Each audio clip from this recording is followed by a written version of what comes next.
ഒരു കാലത്ത് അമേരിക്കയുടെ നോട്ടപ്പുള്ളിയായിരുന്നയാൾ, ജിഹാദി എന്നാരോപിച്ച് CIA തലങ്ങും വിലങ്ങും അരിച്ചു പെറുക്കി നടന്നിരുന്ന അഹമ്മദ് അൽ-ഷറ. ഒരിക്കൽ US തലയ്ക്ക് $10 മില്യൺ വിലയിട്ടിരുന്ന തീവ്രവാദി എന്ന് മുദ്രകുത്തപ്പെട്ട അതേയാളെ ഇന്ന് വൈറ്റ് ഹൌസിലേക്ക് അതിഥിയായി ക്ഷണിച്ചിരിക്കുകയാണ് അമേരിക്കൻ പ്രസിഡന്റ് ഡൊണാൾഡ് ട്രംപ്. കാരണം എന്താണെന്നല്ലേ?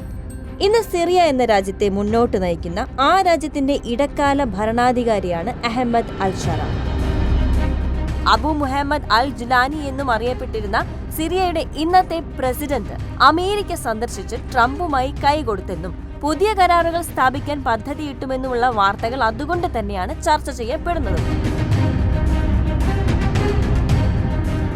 അതെ, 1946 ശേഷം ആദ്യമായി ഒരു സിറിയൻ പ്രസിഡന്റ് അമേരിക്കൻ മണ്ണിൽ കാലുകുത്തിയിരിക്കുകയാണ്. അദ്ദേഹത്തിന് മുന്നിൽ തുറക്കപ്പെട്ടത് സാക്ഷാൽ വൈറ്റ് ഹൌസിന്റെ വാതിലുകളാണ്. ചരിത്രപരമായ സന്ദർശനം എന്നാണ് വിദഗ്ധർ ഈ സവിശേഷ നിമിഷത്തെ വിശേഷിപ്പിക്കുന്നത്. 8 പതിറ്റാണ്ടിലേറെയായി ഒരു സിറിയൻ പ്രസിഡന്റ് വാഷിംഗ്ടണിലേക്ക് എത്തിയിട്ട് എന്നതാണ് ഇവിടെ എടുത്തു പറയേണ്ടത്. അൽ-ഷറ US തലസ്ഥാനത്ത് എത്തുന്നതിന് മണിക്കൂറുകൾക്ക് മുമ്പ് വാഷിംഗ്ടൺ അദ്ദേഹത്തെ തീവ്രവാദ പട്ടികയിൽ നിന്ന് നീക്കം ചെയ്തിരിക്കുന്നു എന്നാണ് BBC-യുടെ റിപ്പോർട്ട്. ഇത്രയും കാലം അമേരിക്കയുടെ മോസ്റ്റ് വാണ്ടഡ് ജിഹാദിസ്റ്റ് എന്ന ലിസ്റ്റിലുണ്ടായിരുന്നയാൾ ഇനി ട്രംപിന്റെ അതിഥിയായിരിക്കും. ആരാണ് അഹമ്മദ് അൽ-ഷറ?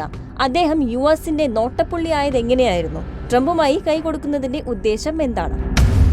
പഴയകാല ചരിത്രം പരിശോധിക്കുമ്പോൾ ഇത്ര വേഗം അമേരിക്കൻ പ്രസിഡന്റുമായി മുഖാമുഖം നിൽക്കാൻ കഴിയുന്ന തരത്തിലേക്ക് ഇന്നത്തെ സിറിയൻ പ്രസിഡന്റ് അഹമ്മദ് അൽ-ഷറയുടെ പ്രൊഫൈൽ മാറുമെന്ന് ആരും പ്രതീക്ഷിച്ചിരുന്നതല്ല. സിറിയൻ പ്രസിഡന്റായിരുന്ന ബഷർ അൽ അസദിനെ സ്ഥാനഭ്രഷ്ടനാക്കുന്നതുവരെ ലോകരാജ്യങ്ങൾക്കൊന്നും പിടികിട്ടാത്ത നിഗൂഢതയുടെ മറയ്ക്കുള്ളിലായിരുന്നു അൽ-ഷറ എന്ന സിറിയൻ വിമത നേതാവ്. കിഴക്കൻ സിറിയയിൽ ജനിച്ച തലസ്ഥാനമായ ഡമാസ്കസിലാണ് അഹമ്മദ് അൽ-ഷറ വളർന്നത്. എന്ന് ജനിച്ചെന്നോ എവിടെ ജനിച്ചെന്നോ കൃത്യമായ വിവരങ്ങൾ ഇപ്പോഴും ലഭ്യമല്ല. വ്യക്തിവിവരങ്ങൾ ചുരുളഴിയാത്ത രഹസ്യമായി നിലനിൽക്കുന്നുണ്ടെങ്കിലും 2024 അവസാനത്തോടെ സിറിയയിൽ അസദ് ഭരണകൂടത്തിന്റെ പതനത്തിന് കാരണമായ കലാപത്തിന് പിന്നിലെ മുഖ്യ സൂത്രധാരൻ അഹമ്മദ് അൽ-ഷറ ആയിരുന്നു എന്ന കാര്യത്തിൽ തർക്കമില്ല. അൽ-ഖ്വയ്ദയുമായും ISIയുമായും ബന്ധമുണ്ടെന്ന് ആരോപിക്കപ്പെടുന്ന മുൻ തീവ്രവാദ കമാൻഡറും വിമത നേതാവുമാണ് അഹമ്മദ് അൽ-ഷറ. പണ്ട് അൽ-ഖ്വയ്ദയുടെ ശാഖയായി പ്രവർത്തിച്ചിരുന്ന ഹയാത്ത് തഹ്രീർ അൽ-ഷാമിനൊപ്പം ചേർന്ന് ഭീകര പ്രവർത്തനങ്ങൾ നടത്തിയ ആളാണ് അൽ-ഷറ. ഇറാഖ് സംഘർഷ കാലത്ത് അമേരിക്കൻ സൈന്യം ഇദ്ദേഹത്തെ തടവിലാക്കിയിട്ടുണ്ടായിരുന്നു എന്നാണ് റിപ്പോർട്ട്. എന്നാൽ പിന്നീട് അൽ-ഖ്വയ്ദയിൽ നിന്നും ഇസ്ലാമിക് സ്റ്റേറ്റിൽ നിന്നും വേർപെട്ട് മാറി നിൽക്കുകയായിരുന്നു അൽ-ഷറ. ദീർഘകാലം അമേരിക്കയുടെ വാണ്ടഡ് ലിസ്റ്റിൽ കയറിപ്പറ്റിയിരുന്ന അൽ-ഷറ ബഷർ അൽ അസദിനെ പുറത്താക്കിക്കൊണ്ടായിരുന്നു സിറിയൻ സർക്കാരിന്റെ ഇടക്കാല തലവനായി ചുമതലയേൽക്കുന്നത്. ഇന്ന് ആ ശത്രുവിൽ നിന്ന് അമേരിക്കയുടെ സഖ്യകക്ഷി എന്ന സ്ഥാനത്തേക്ക് അൽ-ഷറ എത്തുമ്പോൾ ഇരു രാജ്യങ്ങളും ലക്ഷ്യം വെക്കുന്നത് എന്താകുമെന്ന് ലോകം സസൂക്ഷ്മം വീക്ഷിച്ചുകൊണ്ടിരിക്കുകയാണ്.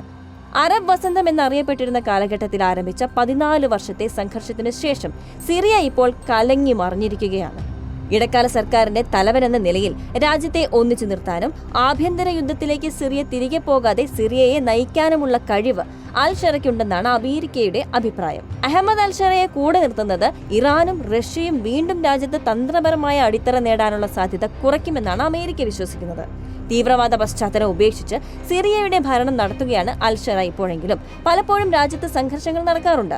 അമേരിക്കയുടെ ഒപ്പം നിന്നാൽ വർഷങ്ങളായി സിറിയയ്ക്ക് മേൽ നിലനിൽക്കുന്ന US ഉപരോധം പിൻവലിക്കപ്പെടുമെന്നും ഇരു രാജ്യങ്ങൾക്കും ഇടയിൽ ഒരു പുതിയ അധ്യായം തുറക്കുമെന്നും അൽ-ഷറ പ്രതീക്ഷിക്കുന്നുണ്ട്.